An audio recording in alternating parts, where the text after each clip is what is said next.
de Efesios es una iglesia que la formó Pablo, mayormente durante su tercer viaje misionero a lo que era Asia del Norte. En Éfeso estaba el templo de la diosa Artemisa, que no es la Artemisa como tal la tenían los griegos, no es la diosa cazadora de los griegos, sino que ya había sufrido una transformación y tenía que ver con la fecundidad y la fertilidad. Algo que llevaba a un culto bastante perverso, bastante turbio, como la mayoría de los cultos de la fertilidad del mundo antiguo. Lo que era la ciudad de Éfeso estaba muy metida con todo eso, estaba muy llena de lo que era la religiosidad, el culto en el templo y lo que era la economía en general se manejaba rodeada de lo que era el templo, o sea, alrededor de lo que era el templo. Había mucha gente que hacía estatuillas, gente que hacía culto, gente que hacía rituales a domicilio, por decirlo así. Una ciudad muy pagana, muy arraigada en la cultura de la adoración a la diosa Artemisa. A esa ciudad llega Pablo y comienza a predicar y se queda durante 3 años para poder predicar ahí. Algo que no es muy común en los viajes de Pablo, nunca se queda tanto tiempo en un lugar. Pero era un lugar muy difícil, un lugar muy complicado por el contexto que tenía. El pasaje que estamos considerando es el capítulo 4 de Efesios, se lo voy a leer. Dice el versículo 1: Yo pues, preso en el Señor, os ruego que andéis como es digno de la vocación con que fuisteis llamados, con toda humildad y mansedumbre, soportándoos con paciencia los unos a los otros en amor, solícitos en guardar la unidad del Espíritu en el vínculo de la paz. Un cuerpo, un espíritu, como fuisteis también llamados en una misma esperanza de vuestra vocación. Un Señor, una fe, un bautismo, un Dios y Padre de todos, el cual es sobre todos y por todos y en todos. Pero a cada uno de nosotros fue dada la gracia conforme a la medida del don de Cristo, por lo cual, dice, subiendo a lo alto, llevó cautiva la cautividad y dio dones a los hombres. Y eso de que subió, ¿qué es? Sino que también había descendido primero a las partes más bajas de la tierra. El que descendió es el mismo que también subió por encima de todos los cielos para llenarlo todo.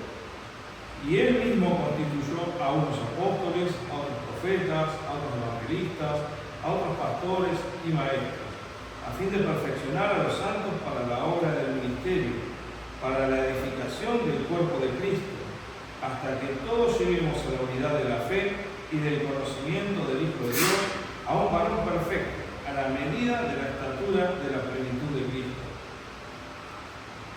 Y para que ya no seamos niños fluctuantes, llevados por doquiera de todo viento de doctrina por estratagemas de hombres, que para engañar emplean con astucia las artimañas del error, sino que siguiendo la verdad del amor, crezcamos en todo en aquel que es la cabeza, esto es Cristo, de quien todo el cuerpo, bien concertado y unido entre sí por las coyunturas que se ayudan mutuamente, según la actividad propia de cada miembro, recibe su crecimiento para ir edificándose en amor. Hasta ahí venimos analizando ahora el pasaje que nos corresponde este día. Versículo 17. Esto pues digo y requiero en el Señor, que ya no andéis como los otros gentiles que andan en la vanidad de su mente, teniendo el entendimiento entrevecido, ajenos de la vida de Dios por la ignorancia que en ellos hay, por la dureza de su corazón, los cuales, después que perdieron toda sensibilidad, se entregaron a la lascivia para cometer con avidez toda clase de impureza. Hasta ahí el texto, más adelante vamos a seguir estudiando el resto del capítulo. Para empezar, lo que está haciendo Pablo es un llamado al arrepentimiento. Como habíamos hablado antes del contexto de la ciudad, lo que pasa con la iglesia de Éfeso es que está formada mayormente por gente gentil, gente del pueblo, gente que no estaba educada según el judaísmo ni nada parecido. Estamos en lo que es Asia Menor, en una ciudad totalmente pagana, y la gente que llegaba a la congregación venía cargando con esa mochila de todo el paganismo que venía de ellos, de su familia, de sus amigos y demás. Entonces, si bien habían creído en Cristo, porque acá le está hablando a creyentes, la realidad es que estos creyentes estaban diluidos con lo que era el paganismo también. Estaba todo medio mezclado. Entonces acá lo que está haciendo Pablo es un llamado al arrepentimiento y al cambio de vida, a dejar atrás todo lo que traíamos cuando llegamos a Cristo y enfocarnos en tener una nueva vida en Cristo.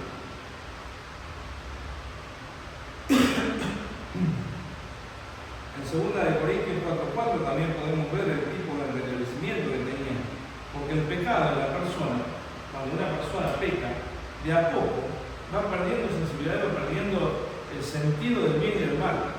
Empezamos con cosas chiquitas, capaz que pavadas, como uno podría decir, bueno, pero voy a comprar y no pido el ticket, ¿sí? Una pavada. Bueno, pero vino mi prima que está re fea y me preguntó si le quedaba lindo el vestido y le dije, bueno, sí, está hermoso. Y bueno, es una mentira. Pero hay cosas que nosotros las vamos dejando pasar por alto, que sabemos que están mal. Esas pequeñas cositas que vamos dejando pasar por alto, después van dejando entrar a cosas mayores. Acá había pasado eso. Habiendo aceptado a Cristo, dejaron entrar una cosita, dejaron entrar otra cosita. Cuando se eligieron, quisieron dar cuenta, ya estaban necesitando que Pablo le hiciera un llamado de atención. Fíjense a qué punto estaban llegando las cosas. La falta de sensibilidad viene con la abundancia del pecado. Hay muchos pasajes en la palabra que nos hablan de cómo el pecado va corrompiendo nuestra mente y va corrompiendo nuestro corazón y de a poco nos vamos secando como una planta marchita cuando tenemos el pecado. El rey David decía que sus huesos se habían secado por mantener ese pecado oculto. Acá los hermanos venían con ese pecado, venían acumulando pecado y habían perdido sensibilidad al bien y al mal, a darse cuenta de que era lo malo, ya estaban aceptando cosas que no debían, pero también sensibilidad hacia el otro. Nosotros cuántas veces tenemos hermanos que están pasando por un problema, están pasando por una enfermedad, han tenido un problema en el trabajo, un problema con la pareja, los vemos que vienen, que están cabizbajos, que están detraídos, y nosotros, hola hermano, ¿cómo andás? ¿Todo bien? Chao, y seguimos con el otro, y vamos hablando uno tras del otro, taca. Eso es pérdida de sensibilidad. O sea, estamos perdiendo, tanto la iglesia de Éfeso como nosotros hoy en día, estamos perdiendo la sensibilidad frente al pecado y frente al dolor de los hermanos, a la necesidad de los hermanos. Y cualquiera de las dos cosas es tremendamente peligrosa.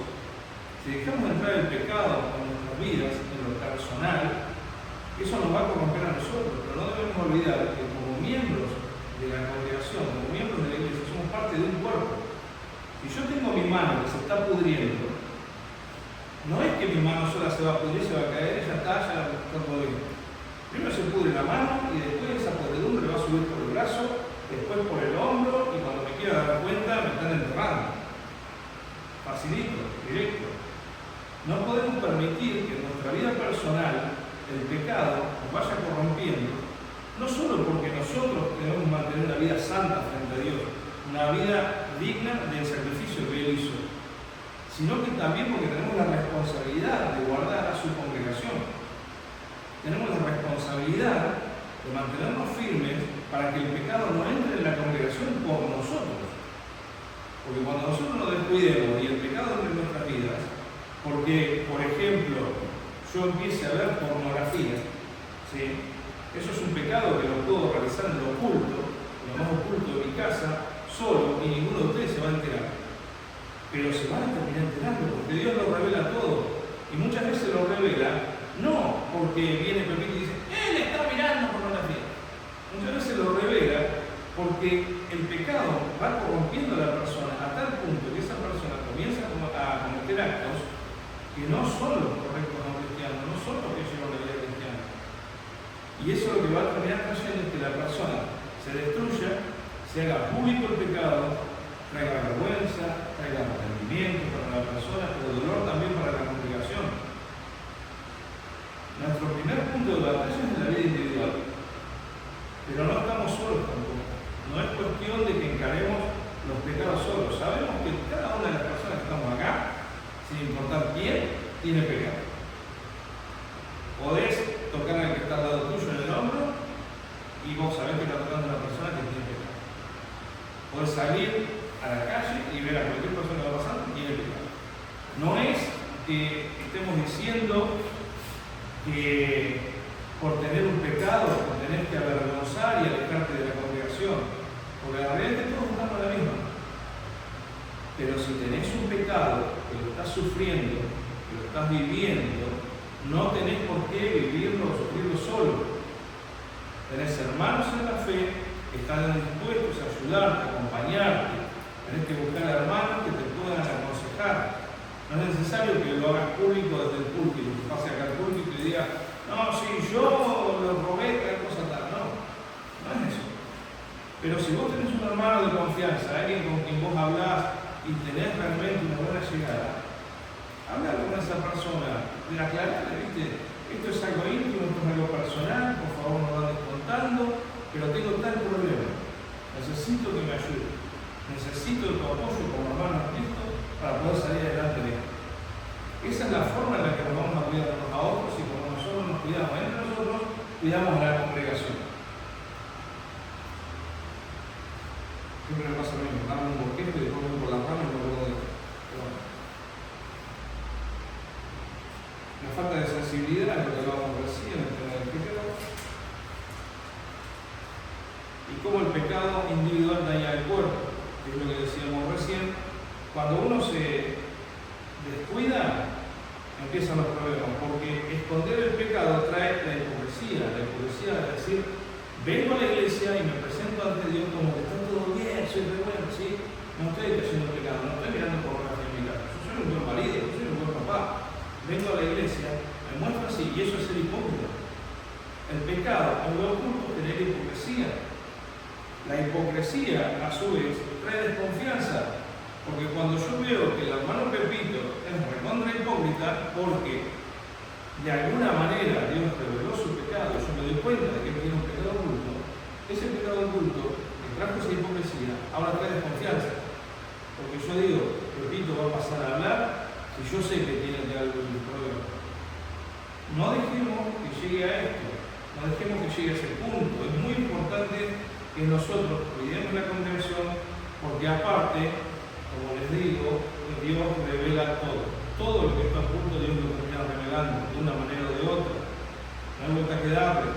A mí me pasó. O sea, no me gusta hablar demasiado de mí, algunos ya lo deben conocer la historia, pero yo antes de aceptar a Cristo andaba en una vida bastante turbia, bastante cancelable, dirían hoy en día, y me guardé ese pecado, porque yo lo que dije fue, bueno, el Señor me limpió, me hizo una criatura nueva, ¿sí? Así que ese pecado que yo había cometido antes de aceptar a Cristo no se lo conté a nadie. Total, soy una criatura nueva. ¿Qué pasa? El pecado tiene consecuencias, y no solamente en lo personal, muchas veces afecta a otros.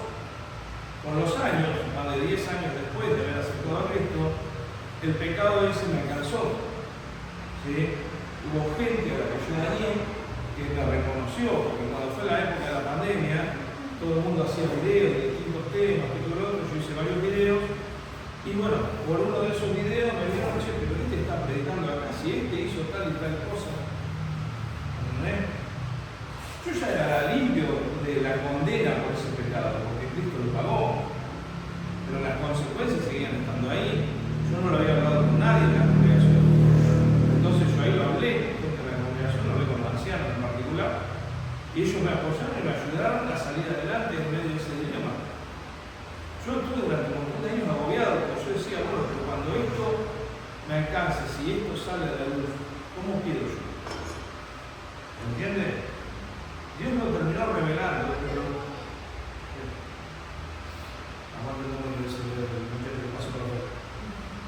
bueno, acá estamos, los 7 que estamos haciendo acá la matanza. Entonces, en definitiva, este pecado, cuando quieras darte cuenta, termina saliendo a la luz. En mi caso me pude apoyar a hermanos y salir adelante. No te quedes con un pecado oculto, ¿sí? Hablamos con una confianza y vamos a poder salir adelante y vamos a poder ayudar. En algún caso, si por ahí te parece que es algo muy complicado, que es algo muy, que te puede traer consecuencias muy feas, querés hablar con alguno de los encargados, con alguno de los ancianos de donado, también se puede. Una iglesia obediente y unida. Dios nos sacó de donde estábamos y ahora somos nuevas criaturas. Es lo que yo les estaba comentando. Sí, todo bien, Dios nos sacó de donde estábamos, somos nuevas criaturas. Pero estas nuevas criaturas, ¿cómo se comportan? ¿Sí? Estas nuevas criaturas se comportan de acuerdo a lo que dice la palabra de Dios, de acuerdo a lo que marca la palabra de Dios. ¿O estas nuevas criaturas están tendiendo a volver a las viejas costumbres? Nosotros tenemos que rechazar el pecado en nuestras vidas y ser sensibles al pecado y al dolor ajeno. Es la única manera en la que nos vamos a fortalecer. Si nosotros no tenemos la sensibilidad para ver al hermano y apoyarlo en un momento de dolor, en un momento de pecado, la congregación entera se va a venir abajo. Y nosotros somos parte de la congregación. Si vos te pensás que la congregación se puede ir al caño y a vos no te va a pasar nada, estás mal, porque vos sos parte de la congregación. La iglesia no es el edificio, la iglesia somos nosotros. Debemos apoyarnos entre hermanos y crear vínculos fuertes que fortalezcan nuestra confianza y amor mutuo. Por eso yo te decía, tenés que poder contarle al hermano. Pero ¿qué pasa si no tenés un hermano de confianza? ¿Por qué no tenés un hermano de confianza dentro de la congregación?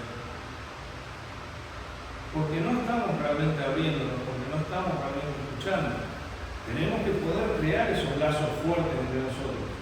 Y a veces no se dan naturalmente, porque hay lugares donde vos llegás y enseguida te juntás con alguien y ya pegás onda y empezás a hablar y te llevas re bien. Pero hay otros hermanos con los que no tenés eso. Hay vínculos que se forman naturalmente y vínculos que los tenemos que formar en el amor a Cristo, por amor a Cristo. Tenemos que agarrar y hacer el esfuerzo de acercarnos a esos hermanos, ver qué les pasa, escucharlos y tratar de fortalecer nuestra unión. Esas son las coyunturas de las que habla la palabra de Dios. La unidad del cuerpo no se mantiene solo con doctrina, sino con una forma de vivir transformada. Nosotros podemos saber mucho de la Biblia, podemos conocerla de pe a pa, ¿sí? Podemos tener toda la data, podemos tener ChatGPT ahí al hilo para preguntarle cualquier cosita y estar afiladísimos con la palabra. Pero si nosotros no estamos viviendo lo que sabemos, es lo mismo que nada. Muchas veces llega a ser más importante conocer 2 o 3 pasajes y aplicarlos bien que conocerse toda la Biblia y no aplicarla.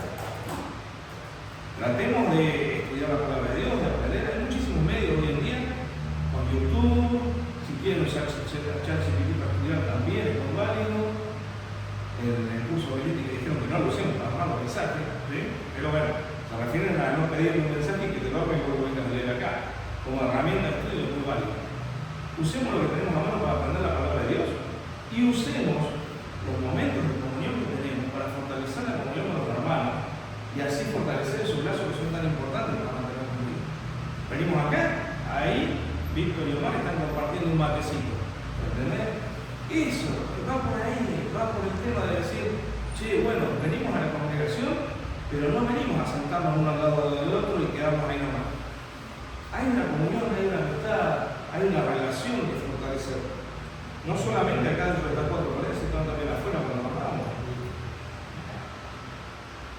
No se puede vivir como un cuerpo cuando cada miembro piensa como un individuo aislado. Eso es lo que decíamos hoy, cuando uno piensa en uno mismo y decir, no, yo no voy a hablar de mi pecado porque es algo mío, es algo personal. Cuando vos pensás así, sin quererlo, porque no es que lo quieras hacer, pero estás dañando a la congregación entera. Vos sos parte de esta congregación y la congregación, los hermanos, queremos verte bien, queremos verte pleno, queremos que la vida que vos mostrás acá en la iglesia sea la vida que vos vivís en tu casa, que vos en tu casa puedas desarrollarte como un buen cristiano, que vos en tu trabajo puedas desarrollarte como un buen cristiano y puedas dar un buen testimonio. La iglesia puede tener actividad, pero sin sensibilidad espiritual deja de funcionar como un cuerpo. Lo que hablábamos hoy, vos podés ir, venir a la reunión, podés tener un mensaje acá, participar de la cena, todo bien, pero ¿y si vos no sos sensible a lo que está pasando en el hermano? Sería lo mismo que estuvieras en un club de barrio, ¿sí? Vas, te metés en un club, puede ser Boca, lindo club, ¿sí?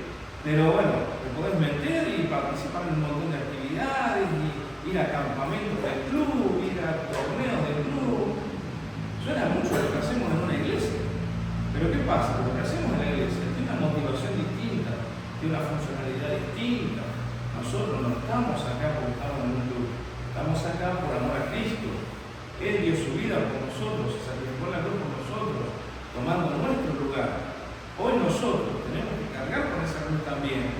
estar dispuestos a sacrificarnos por el hermano. Que el hermano Pepito la está pasando mal, son las 11 de la noche, me manda un mensaje, necesito hablar con vos. Pues andá a la casa del hermano Pepito, andá a buscarlo. Te tenés que mover. No esperes a que el hermano venga a tu casa a golpearte la puerta y decir que se pudrió todo. Si vos sabés que él está buscando ayuda, movilízate, andá donde él está. Sé sensible a ese dolor que le está sintiendo, a ese pecado que él tiene, para que realmente como persona y como congregación podamos ser fortalecidos.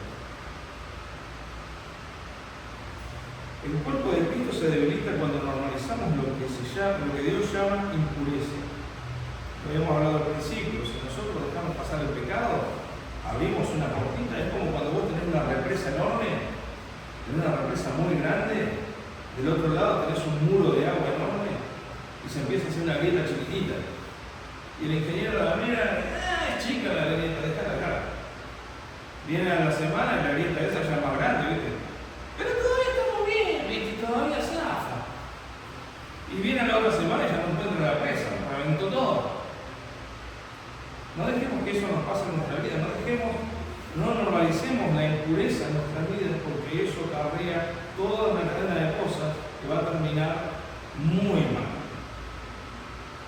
Y por último, la comunión se fortalece cuando dejamos el viejo hombre y vivimos nuestra nueva vida en Cristo. Como dijimos antes, sí, somos nueva criatura, pero ¿qué estamos haciendo? ¿Qué vida estamos viviendo? En Éfeso la gente estaba queriendo vivir la vida de Cristo, pero también estaba queriendo vivir las antiguas costumbres. Estaba yendo para atrás.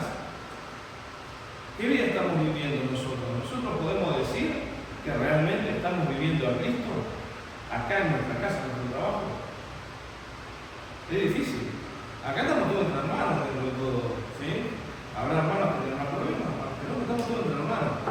¿Qué pasa cuando salimos a la calle y nos encontramos con esos muchachos, como el que acaba de pasar ahora, que dice, aguanta Satanás? ¿Qué vida mantenemos cuando estamos rodeados por gente así? Porque es fácil hablar de Cristo cuando estamos entre un montón de hermanos en Cristo. Pero el otro día veía a un muchacho con un cartel que decía, solo Dios salva, solo Cristo salva, decía, y estaba parado así con el cartel, solo Cristo salva. Era una manifestación de musulmanes. O sea, eran cientos de musulmanes enfrente. Y el flaco con el cartel ahí. No sé qué le habrá pasado al flaco. Espero que Dios lo haya guardado. Pero nosotros, ¿podemos hacer cosas así?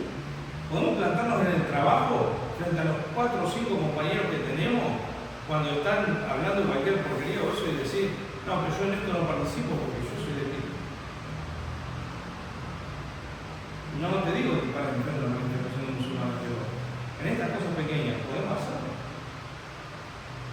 Si somos nuevas criaturas en Cristo, tenemos que vivir la nueva vida en Cristo. Tenemos que vivirla acá, en nuestro trabajo, en nuestra casa.